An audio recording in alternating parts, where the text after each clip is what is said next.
Voter list विवाद पर बंगाल में उबाल, ममता बनर्जी के समर्थन में सामने आए स्थानीय लोग। बंगाल में वोटर लिस्ट को लेकर जारी विवाद के बीच स्थानीय लोगों में भारी नाराजगी देखी जा रही है। एक वीडियो में बुजुर्ग व्यक्ति ने खुलकर मौजूदा स्थिति पर सवाल उठाते हुए मुख्यमंत्री ममता बनर्जी के समर्थन में अपनी बात रखी। बुजुर्ग व्यक्ति ने कहा कि वे वर्ष 1977 से राजनीति से जुड़े हैं और कई चुनाव देख चुके हैं। उन्होंने दावा किया कि इतने वर्षों में कभी भी वोटर लिस्ट को लेकर ऐसी परेशानी नहीं देखी। पहले जनता तय करती थी कि सरकार कौन बनाएगा, लेकिन अब दिल्ली की मोदी सरकार यह तय करना चाहती है कि वोटर कौन रहेगा।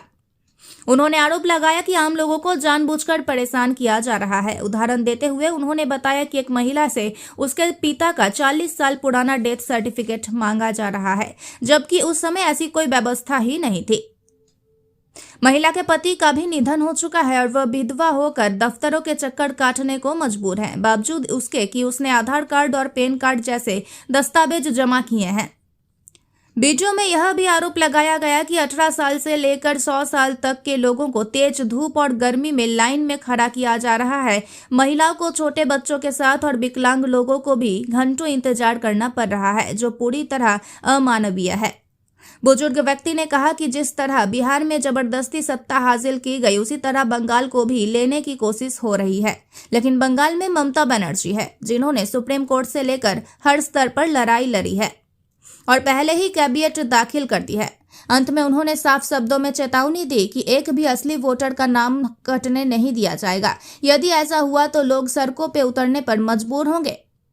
उनका कहना था कि किसी भी जेन्युइन वोटर के साथ नाइंसाफी बर्दाश्त नहीं की जाएगी। बोल रहे हैं कि ये जो आदमी जो परेशान हो रहा है, हम लोग तो देखा कि इतना दिन से हम सन 77 से राजनीति कर रहे हैं, कितने एसआईआर पार कर चुके हैं, कितना वोटर लिस्ट में नाम उठा चुके हैं, लेकिन कभी भी ऐसा प्रॉब्लम नहीं हुआ।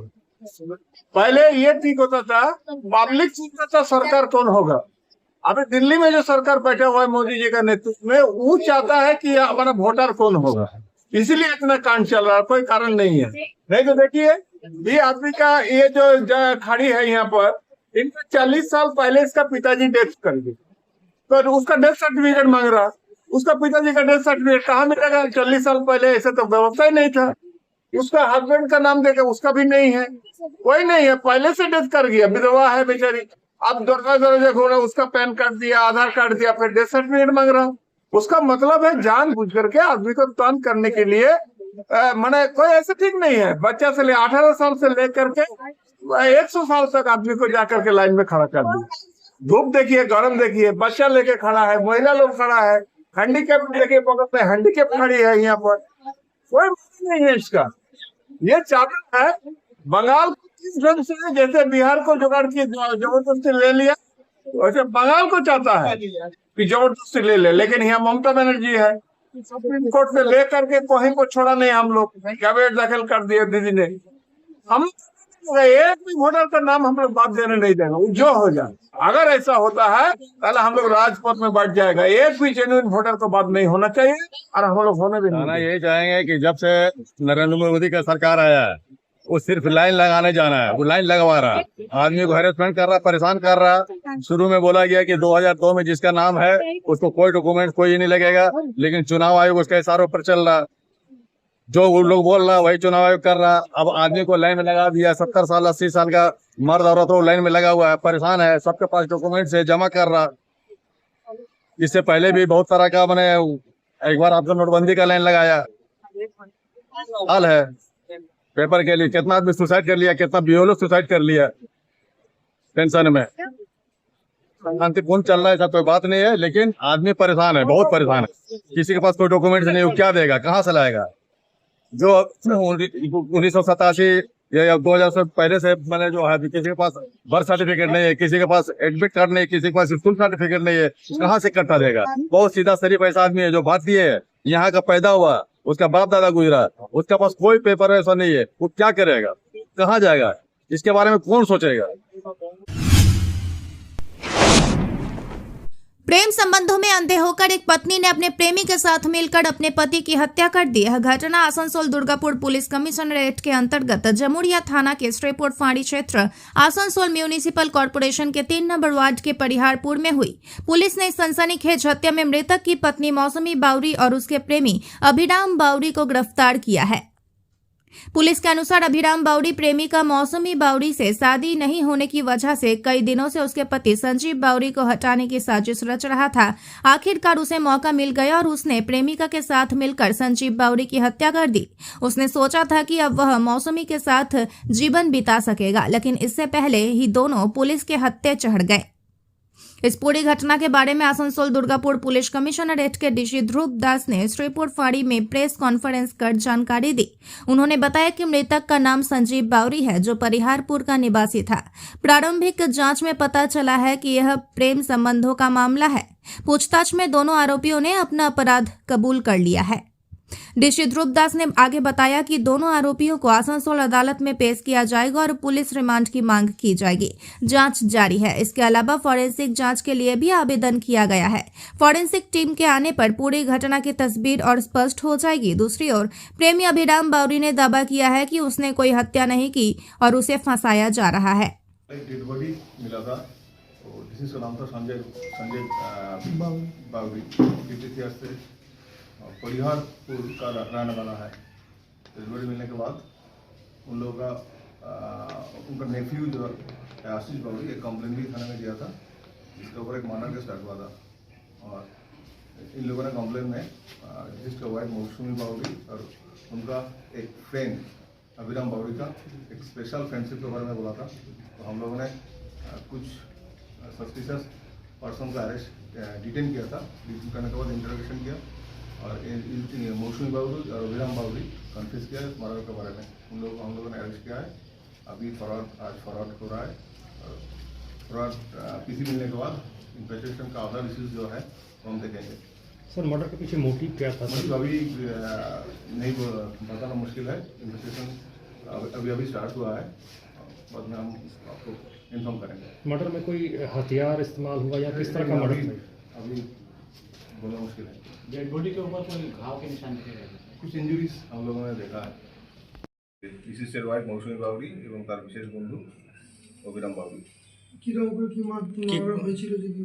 দেখুন, এটা পিএমএ পাওয়া যাবে, কিন্তু আমরা অ্যাপারেন্টলি বেশ কিছু ইঞ্জুরি দেখতে পেয়েছি ওনার ফেস, নেক, এই সমস্ত জায়গায়। এক্স্যাক্টলি কীভাবে মারা হয়েছে সেটা পিএম রিপোর্ট পাওয়া গেলে বোঝা যাবে।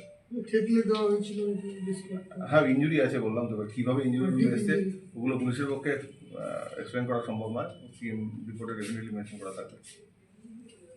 খুনের একদিনের পর পুলিশ যেভাবে এবং তার টিম, সিনিয়র অফিসার ও জোনাল সুপিরিয়রও ছিলেন। কালকে বডি পাওয়ার পর থেকেই, মানে কমপ্লেন রিসিভ করার আগে থেকেই তদন্ত শুরু করে এবং যাদের উপর সন্দেহ ছিল তাদের ডিটেন করা হয়। আরও বেশ কিছু লোককে ডিটেন করা হয়েছিল। তাদের মধ্যে এই দুজনকে আমরা থরলি ইন্টারোগেশন করি। অনেক সুন্দর ইন্টারোগেশন করার পর তারা অবশ্যই কনফেস করে অ্যারেস্ট করা হয়। এই ব্যক্তিকে একাই করেছিল না এর সঙ্গে আরো বেশ কিছু জন ছিল? দুজনকে অলরেডি আমরা অ্যারেস্ট করেছি এবং আর কেউ ইনভলভ আছে কিনা সেটা পরবর্তীতে জানা যাবে। सर हिंदी प्लीज, थोड़ा सा हिंदी सर। আমরা আইডেন্টিফাই করতে পারি, যার নাম ছিল সঞ্জয় বাবরি, 53 ইয়ার্স এজ। এখানকারই পরিহারপুরেরই বাসিন্দা। পরিহারপুর ঠান্ডাপাড়ায় থাকে এবং ওখানকারই একটা ইটভাটায় কাজ করে। তো ডেড বডি পাওয়ার পর আমরা যা ফর্মালিটিস আছে সেগুলো করি। সুরাধারের সময় আমরা ডেড বডির ওপরে বেশ কিছু ইঞ্জুরি দেখতে পাই, ফেস, নেক, এই সমস্ত এরিয়ায়। পিএম কালকে অলরেডি হয়ে গেছে, বডিও ডিসপোজ অফ হয়ে গেছে। ইভিনিংয়ে ওনারা একটা কমপ্লেন দিয়েছেন ওনার বাড়ির লোকেরা, এবং যার পরে মার্ডারটা স্টার্ট হয়েছে। আমরা এখনও পর্যন্ত যে ইনভেস্টিগেশন করেছি ওসি জমুরি এবং তার নেতৃত্বে যে ইনভেস্টিগেশন হয়েছে, তাতে ডিজিজের ওয়াইফ মৌসুমি বাউরি এবং ওনার ওয়াইফের একজন বিশেষ বন্ধু যার নাম অভিরাম বাউরি, উনিও ওই গ্রামেরই বাসিন্দা। এই দুজনের ইনভলভমেন্ট আমরা পাই। দুজনকে আমরা অ্যারেস্ট করেছি। দুজনই কনফেস করেছে মার্ডারের ব্যাপারে এবং তাদের আজকে আমরা ফরওয়ার্ড করছি পিসিপিআর সহ। পিসিপিআরে অ্যালাউ হলে ওনারা যখন আসবেন তখন আমরা ইনভেস্টিগেশন আদার পার্ট মোটিভ কী আছে এবং অন্যান্য ইস্যুগুলো আমরা দেখব। सर मर्डर में की मोटिव ছিল? परिहारपुर का रहने वाला है। डेड बॉडी मिलने के बाद उन लोगों का उनका नेफ्यू जो है आशीष बावरी एक कंप्लेन भी थाने में दिया था, इसके ऊपर एक मर्डर केस स्टार्ट हुआ था और इन लोगों ने कंप्लेन में डिसीज का वाइफ मौसमी बावरी और उनका एक फ्रेंड अभिराम बावरी का एक स्पेशल फ्रेंडशिप के बारे में बोला था। तो हम लोगों ने कुछ सस्पिशियस पर्सन को अरेस्ट डिटेन किया था। डिटेन करने के बाद इंटरोगेशन किया और मौसमी बावरी और अभिराम बावरी कन्फ्यूज किया इस मर्डर के बारे में। उन लोगों को हम लोगों ने अरेस्ट किया है। अभी आज फॉरवर्ड हो रहा है और फॉरवर्ड पीसी मिलने के बाद इन्वेस्टिगेशन का अदर इश्यूज जो है वो हम देखेंगे। सर मर्डर के पीछे मोटिव क्या था? मोटिव अभी नहीं बताना मुश्किल है। इन्वेस्टिगेशन अभी स्टार्ट हुआ है, बाद में हम आपको इन्फॉर्म करेंगे। मर्डर में कोई हथियार इस्तेमाल हुआ या किस तरह का मर्डर था? अभी बोलना मुश्किल है। डेड बॉडी के ऊपर कोई घाव के निशान देखे गए थे सर? कुछ इंजरीज हम लोगों ने देखा है। तो पीएम हुआ है, पीएम रिपोर्ट मिलने के बाद क्लियर होगा किस टाइप का इंजरी था और इंजरी कैसे हुआ था। सर कुछ घटनास्थल से कुछ सामान बरामद हुआ है कुछ ऐसा? अभी एफएसएल टीम को हम लोगों ने इन्वेस्टिगेशन भेजा है। वो आने के बाद हम डिटेल थोड़ा सर्च करेंगे, क्लियरली करेंगे उनका प्रेजेंस में। Thank you.